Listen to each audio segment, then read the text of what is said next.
வணக்கம், என் பேர் கவிதா. நான் கொம்மநாங்கல்ல பேசுறேன். எங்கள் சிறுதானியம் பாரம்பரியத்திலிருந்து ட்ரீம் ஃபவுண்டேஷனும் ஆர்பிஜி ட்ரீம் ஃபவுண்டேஷன் சிஎட் கம்பெனில இருந்து எங்களுக்கு பாரம்பரிய உணவு பற்றி சொல்லி கொடுக்க வந்திருக்காங்க. 5 நாள் இது நடந்துட்டு 10 வகையா 10க்கு மேல எங்களுக்கு பாரம்பரிய உணவு சொல்லி கொடுத்து எங்களுக்கு செய்யறதுக்கும் பயிற்சி கொடுத்துருக்காங்க. இதனால எங்களுக்கு வாழ்வாதாரம் நல்லா முன்னேறும். நம்ம சும்மா இருந்தோம், ஏதோ ஒண்ணு செஞ்சு முன்னேற்றத்துக்காக அவங்க டைம் ஸ்பெண்ட் பண்ணி எங்களுக்கு சொல்லி கொடுத்துருக்காங்க.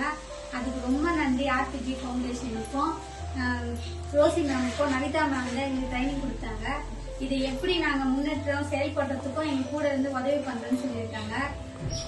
இன்னைக்கு 5 வகையான முறுக்கு சொல்லி கொடுத்தாங்க.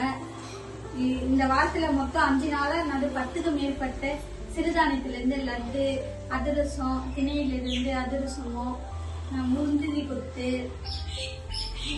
கருப்பு கவுனி அரிசியிலிருந்து லட்டு சொல்லுங்க, தூதல் சொல்லி கொடுத்தாங்க.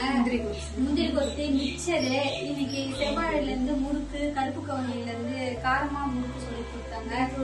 பீட்ரூட் முறுக்கு, பேச்சும்பழம் முறுக்கு, தூதுவலை, இத்தனை வகையான சொல்லி கொடுத்துருக்காங்க. இதெல்லாம் நாங்க செய்வோம், செஞ்சு முன்னேற்றத்துக்கு எங்க வாழ்வாதாரத்தை உயர்த்துவோம். இது சொல்லி கொடுத்த நவிதா மேமுக்கு ரொம்ப நன்றி. ஆர்பிஜி ஃபவுண்டேஷனுக்கும் ட்ரீம் ஃபவுண்டேஷன் சிஎட் கம்பெனிக்கும் ரோசி மேமுக்கும் நிஷா மேமுக்கு டேவிட் சாரு நவிதா மேமுக்கு எல்லாருக்கும் ரொம்ப நன்றி.